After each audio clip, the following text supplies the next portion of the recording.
एक चुनाव जिसमें जीत कांग्रेस की हुई, लेकिन उस चुनाव की सबसे बड़ी कहानी जीतने वाली उम्मीदवार की नहीं बल्कि तीसरे नंबर पर रहने वाली एक महिला की थी।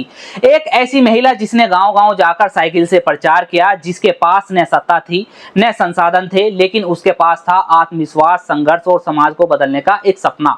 पहले चुनाव में मिले 44,445 वोट, लेकिन यही वोट आगे चलकर करोड़ों लोगों के विश्वास में बदल गए। यही महिला आगे चलकर उत्तर प्रदेश की 4 बार मुख्यमंत्री बनी। यह कहानी है उत्तर प्रदेश की पूर्व मुख्यमंत्री मायावती की। कैराना की चुनावी हार से लेकर लखनऊ के मुख्यमंत्री आवास तक के सफर की कहानी। मायावती कितनी बार चुनाव लड़ी, कहां-कहां से चुनाव लड़ी, कितनी बार हारी और कितनी बार जीती, कितनी बार विधायक बनी, कितनी बार सांसद बनी और कितनी बार विधान परिषद की सदस्य बनी। आज इस वीडियो में जानेंगे मायावती के पूरे राजनीतिक जीवन के बारे में। मैं हूं आपके साथ फिरोज अली और आप देख रहे हैं खोज न्यूज। 15 जनवरी 1956 को दिल्ली में जन्मी मायावती का पैतृक गांव है उत्तर प्रदेश का गौतम बुद्ध नगर जिले में पड़ता है बादलपुर गांव। उनके पिता प्रभुदास डाक विभाग में कर्मचारी थे। मायावती ने दिल्ली विश्वविद्यालय से स्नातक और LLB की पढ़ाई की। इसके बाद बीएड किया और दिल्ली में अध्यापिका बन गई। बताया जाता है कि उनका सपना एक IAS अधिकारी बनने का था, लेकिन किस्मत ने उन्हें राजनीतिक का सबसे बड़ा चेहरा बना दिया। वर्ष 1977 की बात है। यही वह साल है जिसने मायावती की जिंदगी बदल दी। बहुजन आंदोलन के नेता काशीराम ने एक कार्यक्रम में मायावती का भाषण सुना। वे मायावती के भाषण से और उनके आत्मविश्वास और बेबाकी से प्रभावित हो गए थे।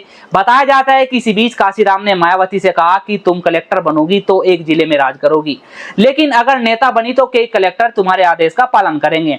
यही वह पल था जब मायावती ने सरकारी नौकरी का सपना छोड़कर बहुजन आंदोलन का रास्ता चुन लिया था।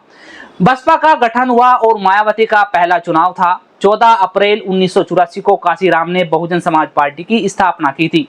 उसी साल देश में लोकसभा चुनाव हुए। मायावती ने पहली बार कैराना लोकसभा सीट से निर्दलीय प्रत्याशी के रूप में चुनाव लड़ा, क्योंकि बहुजन समाज पार्टी का गठन तो हो चुका था, लेकिन जब तक चुनाव चिन्ह आवंटित नहीं हुआ था। 1984 का लोकसभा चुनाव इंदिरा गांधी की हत्या के बाद हुआ। पूरे देश में कांग्रेस के पक्ष में सहानुभूति की लहर थी। कैराना में मुकाबला था कांग्रेस के अख्तर हसन, लोकदल के श्याम सिंह और पहली बार चुनाव लड़ रही मायावती के बीच। परिणाम आए तो अख्तर हसन चुनाव जीत गए, श्याम सिंह दूसरे नंबर पर रहे, लेकिन तीसरे नंबर पर रहने वाली मायावती ने 44,445 वोट हासिल किए। पहले चुनाव में यह निर्दलीय प्रत्याशी के रूप में इतने वोट हासिल करना एक अपने आप में बड़ी बात थी। यहीं से पश्चिम उत्तर प्रदेश में मायावती की पहचान बनने लगी। इसके पीछे मायावती का बड़ा संघर्ष था। बताया जाता है कि अपने इस पहले चुनाव में मायावती का गांव दर गांव दौरा रहता था और साइकिल से प्रचार किया करती थी। उनके समर्थक साइकिल चलाते थे और मायावती साइकिल के कैरियर पर बैठकर जाती थी। जहां मायावती इशारा करती वहीं साइकिल का पहिया रुक जाता था।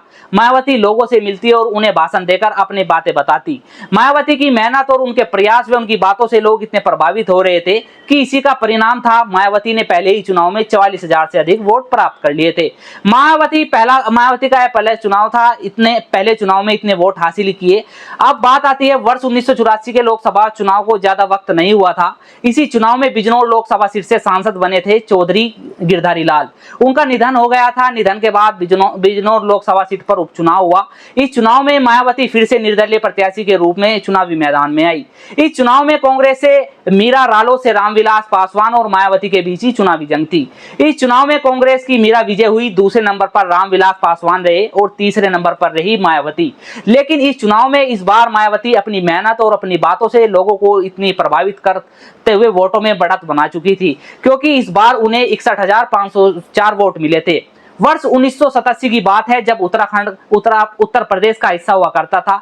हरिद्वार लोकसभा सीट पर उपचुनाव हुआ। इस चुनाव में बसपा के सिंबल पर मायावती चुनाव लड़ी और इस चुनाव में भी हार हुई। लेकिन इस बार मायावती दूसरे नंबर पर रही हो, लेकिन रामविलास पासवान जो बिजनौर लोकसभा सीट से दूसरे नंबर पर रहे थे, इस बार तीसरे नंबर पर रहे। इस सीट से वर्ष 1991 में मायावती फिर चुनाव लड़ी, लेकिन हार हुई। ये मायावती का हार का दौर था, लेकिन मायावती की मेहनत और प्रयासों से मायावती लोकप्रिय होती जा रही थी। अब मायावती की पहली जीत का दौर शुरू होता है। मायावती फिर से बिजनौर लोकसभा सीट पर चुनावी मैदान में उतरती है। इस चुनाव में मायावती की जीत हो जाती है और जनता दल के प्रत्याशी मंगलराम प्रेमी को चुनाव में हरा देती है। फिर अगला चुनाव मायावती यहीं बिजनौर लोकसभा सीट से हार जाती है। लेकिन इस बार चुनाव यह चुनाव लास्ट बार था जब मायावती चुनाव हारी हो। वर्ष 1996 में यूपी विधानसभा चुनाव में बदायूं की बिलसी और सहारनपुर जिले की उस वक्त की हरोरा विधानसभा सीट यानी जिले की अब सहारनपुर देहात नाम से जो जानी जाती है, वहां से मायावती ने चुनाव लड़ा। दोनों विधानसभा सीट से चुनाव जीता और इसलिए मायावती ने बिलसी विधानसभा सीट को छोड़कर हरोरा विधानसभा सीट को चुना। वर्ष 2002 के विधानसभा चुनाव में भी मायावती ने 2 विधानसभा सीटों पर चुनाव लड़ा। पहली विधानसभा सीट थी अम्बेडकर जिले की जहांगीरगंज विधानसभा सीट और दूसरी विधानसभा सीट थी सहारनपुर जिले की हरोरा विधानसभा सीट, जो अब सहारनपुर देहात के नाम से जानी जाती है। दोनों विधानसभा सीट पर मायावती चुनाव जीत चुकी थी, लेकिन इस बार भी हरोरा विधानसभा सीट चुनने का मायावती ने फैसला लिया। अकबर लोकसभा सीट से मायावती ने लगातार 3 बार चुनाव जीते और 4 बार सांसद बन चुकी थी। 1990 के दशक तक मायावती बसपा का बड़ा चेहरा बन चुकी थी। कांशीराम ने सार्वजनिक रूप से उन्हें अपना राजनीतिक उत्तराधिकारी घोषित कर दिया था।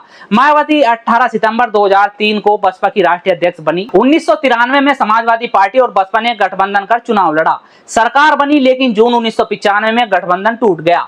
2 जून 1995 को गेस्ट हाउस कांड भारतीय राजनीति की सबसे चर्चित घटनाओं में शामिल हो गया। इसके अगले दिन 3 जून 1995 को मायावती पहली बार यूपी की सीएम बनी और मायावती अनुसूचित जाति से पहली ऐसी महिला थी जो उत्तर प्रदेश की सीएम बनी थी। फिर मायावती 4 बार उत्तर प्रदेश की मुख्यमंत्री रह चुकी है। मायावती मुख्यमंत्री के रूप में पहला कार्यकाल 3 जून 1995 से 18 अक्टूबर 1995 तक और दूसरा कार्यकाल 21 मार्च 1997 से लेकर 20 सितंबर 1997 तक। तीसरा कार्यकाल 3 मई 2002 से 29 अगस्त 2003 तक और चौथा कार्यकाल 13 मई 2007 से लेकर 15 मार्च 2012 तक रहा। वर्ष 2007 का चुनाव यह वह चुनाव था जिसने मायावती को राष्ट्रीय राजनीति की शिखर पर पहुंचा दिया था। बसपा ने अकेले दम पर 206 विधानसभा सीटें जीतकर पूर्ण बहुमत हासिल किया।